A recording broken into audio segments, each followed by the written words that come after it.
ನಮಸ್ಕಾರ ಫ್ರೆಂಡ್ಸ್, ಸೋನಿಸ್ ಕಿಚನ್ಗೆ ಸ್ವಾಗತ. ಇವತ್ತಿನ ವಿಡಿಯೋದಲ್ಲಿ ನಾನು ಶೇಂಗಾ ತಂಬುಳಿ ಮಾಡೋದನ್ನು ಹೇಳ್ಕೊಡ್ತಾ ಇದ್ದೀನಿ. ಇದು ಮುದ್ದೆ ಜೊತೆ ತುಂಬಾ ಚೆನ್ನಾಗಿರುತ್ತೆ. ಸೊ ಅದಕ್ಕೂ ಮುಂಚೆ ನೀವು ನಮ್ಮ ಚಾನಲ್ಗೆ ಸಬ್ಸ್ಕ್ರೈಬ್ ಆಗಿಲ್ಲ ಅಂದರೆ ದಯವಿಟ್ಟು ಕೆಳಗಡೆ ಇರತಕ್ಕಂಥ ರೆಡ್ ಕಲರ್ ಸಬ್ಸ್ಕ್ರೈಬ್ ಬಟನ್ನ ಪ್ರೆಸ್ ಮಾಡಿ ಮತ್ತು ಪಕ್ಕದಲ್ಲಿರೋ ಬೆಲ್ ಐಕನ್ನ ಕ್ಲಿಕ್ ಮಾಡಿ. ಸೊ ಬನ್ನಿ ನೋಡೋಣ ಏನೇನು ಇಂಗ್ರೀಡಿಯೆಂಟ್ಸ್ ಬೇಕು ಅಂತ. ಮೊದಲಿಗೆ ನಾನಿಲ್ಲಿ ಒಂದು 10 ಸ್ಪೂನಷ್ಟು ಸಾಸಿವೆ ತೊಗೊಂಡಿದ್ದೀನಿ, 1 ಸ್ಪೂನಷ್ಟು ಜೀರಿಗೆ ತೊಗೊಂಡಿದ್ದೀನಿ, ಮತ್ತು ಒಗ್ಗರಣೆಗೆ ಎಣ್ಣೆ, ರುಚಿಗೆ ಉಪ್ಪು, ಮತ್ತು 1 ಸ್ಪೂನಷ್ಟು ಹುರ್ಗಡ್ಲೆ ತೊಗೊಂಡಿದ್ದೀನಿ, ಒಂದು ಅರ್ಧ ಬೌಲಷ್ಟು ಹಸಿಕಾಯಿ ತೊಗೊಂಡಿದ್ದೀನಿ, ಮತ್ತು ಒಂದು ಅರ್ಧ ಬೌಲಷ್ಟು ಶೇಂಗಾ ಬೀಜ ತೊಗೊಂಡಿದ್ದೀನಿ, ಒಂದು ಈರುಳ್ಳಿನ ಉದ್ದುದ್ದಕ್ಕೆ ಕಟ್ ಮಾಡಿ ಇಟ್ಕೊಂಡಿದ್ದೀನಿ, ಮತ್ತು 1 ಸ್ಪೂನಷ್ಟು ಕಡಲೆಕಾಳು ತೊಗೊಂಡಿದ್ದೀನಿ, ಸ್ವಲ್ಪ ಕೊತ್ತಂಬರಿ, ಒಂದು 6 ಎಸಳು ಬೆಳ್ಳುಳ್ಳಿ ತೊಗೊಂಡಿದ್ದೀನಿ, ಸ್ವಲ್ಪ ಕರಿಬೇವು, 1 ಇಂಚಷ್ಟು ಹುಣಸೆಹಣ್ಣು ತೊಗೊಂಡಿದ್ದೀನಿ, ಮತ್ತು ಒಂದು 4 ಹಸಿಮೆಣಸಿಕಾಯಿ ತೊಗೊಂಡಿದ್ದೀನಿ. ಸೊ ಬನ್ನಿ ನೋಡೋಣ ಯಾವ ರೀತಿ ಮಾಡೋದು ಅಂತ. ಸೊ ನೋಡಿ, ನಾನಿಲ್ಲಿ ಗ್ಯಾಸ್ ಆನ್ ಮಾಡಿ ಒಂದು ಪ್ಯಾನ್ ಇಟ್ಕೊಂಡಿದ್ದೀನಿ. ಇದಕ್ಕೆ ನಾನು ಶೇಂಗಾ ಬೀಜ ಹುರ್ಕೊತೀನಿ. ಇವಾಗ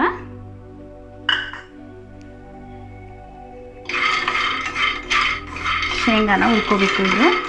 ಇದು ಸಿಪ್ಪೆ ಎಲ್ಲ ಸ್ವಲ್ಪ ಬ್ಲ್ಯಾಕ್ ಆಗೋವರೆಗೂ ಹಂಗೆ ಹುರ್ಕೋಬೇಕು.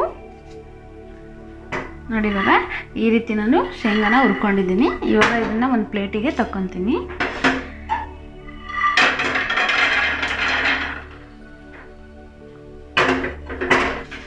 ಶೇಂಗಾ ಬೀಜ ಸ್ವಲ್ಪ ಆರಬೇಕು, ಬಿಸಿ ಇದ್ದಾಗಲೇ ತೆಗಿಬೇಡಿ, ಸಿಪ್ಪೆ ಎಲ್ಲ ಕ್ಲೀನಾಗಿ ಹೋಗಲ್ಲ. ಸ್ವಲ್ಪ ಆರಿದ ಮೇಲೇ ತಗೊಳ್ಳಿ. ಇದು ಶೇಂಗಾ ಬೀಜ ಆರ್ಕೊಳ್ಳೋವರೆಗೂ ನಾನಿಲ್ಲಿ ಕಡಲೆಕಾಳು ಹುರ್ಕೊತಾ ಇದ್ದೀನಿ.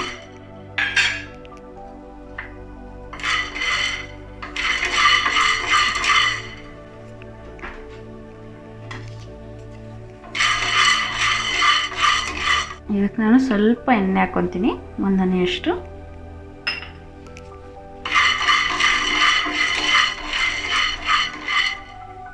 ಕಡಲೆಕಾಳು ನೋಡಿ, ಇಲ್ಲಿ ಸಿಪ್ಪೆ ಎಲ್ಲ ಯಾವ ರೀತಿ ಬಾಯಿ ಬಿಟ್ಕೊಂಡಿದೆ ಅಂತ ಈ ಥರ ಹುರ್ಕೋಬೇಕು. ಇವಾಗ ಇಲ್ಲಿ ನಾನು ನಾರ್ಮಲ್ ವಾಟರ್ ತೊಗೊಂಡಿದ್ದೀನಿ ಒಂದು ಬೌಲ್ಗೆ. ಇದರಲ್ಲಿ ಇದನ್ನು ಹಾಕ್ತಾಯಿದ್ದೀನಿ.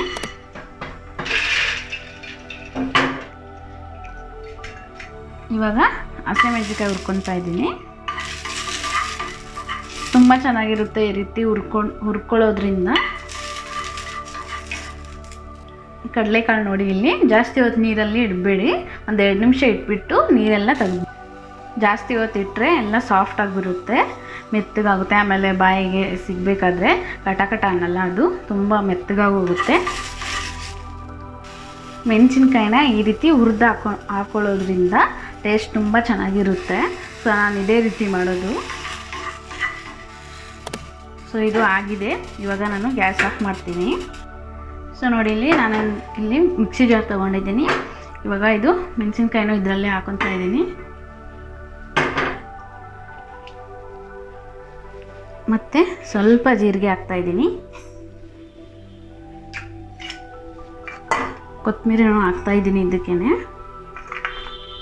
ಬೆಳ್ಳುಳ್ಳಿ ಮತ್ತು ಹುಣಸೆಹಣ್ಣು ಇದರಲ್ಲೇ ಹಾಕ್ಕೊಳ್ಳಿ. ಕಾಯಿನೂ ಹಾಕ್ತಾಯಿದ್ದೀನಿ ಇದಕ್ಕೆ, ಮತ್ತು ಹುರ್ಗಡ್ಲೆ,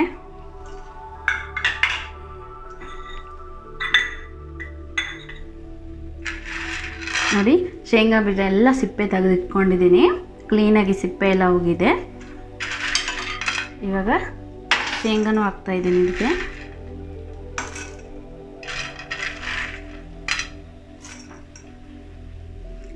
ಮತ್ತು 1 ಸ್ಪೂನ್ ಉಪ್ಪು ಹಾಕ್ಕೊತಾ ಇದ್ದೀನಿ.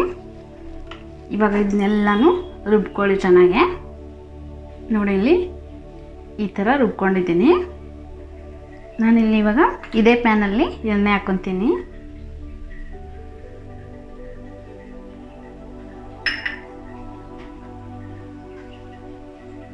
ಇದಕ್ಕೆ ಸಾಸಿವೆ ಹಾಕ್ಕೊತಾ ಇದ್ದೀನಿ,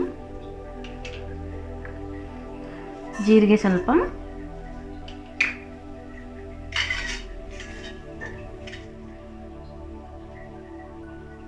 ಮತ್ತು ಕರಿಬೇವು ಹಾಕ್ಕೊತೀನಿ. ಈರುಳ್ಳಿನೂ ಹಾಕ್ಕೊತಾ ಇದ್ದೀನಿ. ಈರುಳ್ಳಿ ಉದ್ದುದ್ದಕ್ಕೆ ಕಟ್ ಮಾಡ್ಕೊಳ್ಳಿ, ಬಾಯಿಗೆ ಸಿಗುತ್ತೆ ಚೆನ್ನಾಗಿ. ಚಿಕ್ಕದಾಗಿ ಕಟ್ ಮಾಡಿಕೊಂಡ್ರೆ ಎಲ್ಲ ಬೆಂದೋಗ್ಬಿಡುತ್ತೆ. ಮತ್ತು ಈರುಳ್ಳಿನ ಜಾಸ್ತಿ ಹೊತ್ತು ಫ್ರೈ ಮಾಡ್ಕೋಬೇಡಿ, ಸ್ವಲ್ಪ ಹಸಿ ಇರಬೇಕು. ಹಾಗೇ ಇವಾಗ ಟೇಸ್ಟ್ ತುಂಬ ಚೆನ್ನಾಗಿರುತ್ತೆ. ನೋಡಿ, ಇವಾಗ ಇದು ಈರುಳ್ಳಿ ಸ್ವಲ್ಪ ಹಸಿ ಬಿಸಿ ಫ್ರೈ ಆಗಿದೆ. ಇವಾಗ ಇದನ್ನ ರುಬ್ಕೊಂಡಿರೋದನ್ನ ಹಾಕ್ಕೊತಾ ಇದ್ದೀನಿ ಇದಕ್ಕೆ.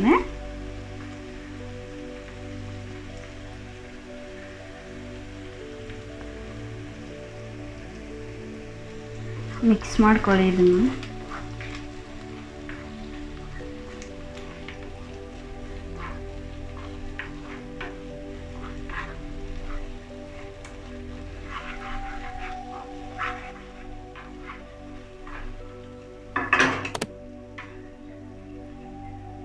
ಇವಾಗ ನೀರು ಹಾಕ್ಕೊತಾ ಇದ್ದೀನಿ ಇದಕ್ಕೆ.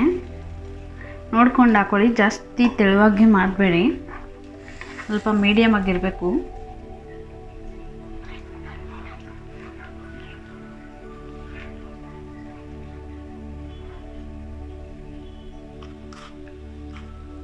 ಇದಕ್ಕೆ ನಾನು ಇನ್ನೂ ಸ್ವಲ್ಪ ಉಪ್ಪು ಹಾಕ್ಕೊತಾ ಇದ್ದೀನಿ, ನೀವು ಟೇಸ್ಟ್ ನೋಡಿಬಿಟ್ಟು ಹಾಕ್ಕೊಳ್ಳಿ.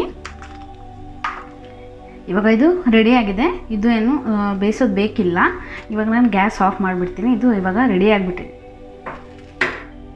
ಇಷ್ಟೇ ಫ್ರೆಂಡ್ಸ್, ಇದು ತುಂಬ ಚೆನ್ನಾಗಿರುತ್ತೆ. ನೀವು ಒಂದ್ಸಲ ಟ್ರೈ ಮಾಡಿ ನೋಡಿ. ಮುದ್ದೆ ಜೊತೆ ಮತ್ತು ಅನ್ನದ ಜೊತೆ ತುಂಬಾ ಚೆನ್ನಾಗಿರುತ್ತೆ. ಮತ್ತು ಕಡಲೆಕಾಳನ್ನ ಯಾವಾಗ ಹಾಕಬೇಕು ಅಂದರೆ, ನೀವು ಯಾವಾಗ ಊಟ ಮಾಡ್ತೀರಲ್ವ ಆ ಟೈಮ್ಗೆ ಇದನ್ನು ಮಿಕ್ಸ್ ಮಾಡಿಕೊಂಡು ತಿನ್ಕೊಳ್ಳಿ, ತುಂಬ ಚೆನ್ನಾಗಿರುತ್ತೆ. ಸೊ ನೋಡಿ ಫ್ರೆಂಡ್ಸ್, ಬಿಸಿ ಬಿಸಿ ಮುದ್ದೆ ಮತ್ತು ಶೇಂಗಾ ತಂಬುಳಿ ರೆಡಿಯಾಗಿದೆ. ನೀವು ಟ್ರೈ ಮಾಡಿ ನೋಡಿ, ತುಂಬ ಚೆನ್ನಾಗಿರುತ್ತೆ.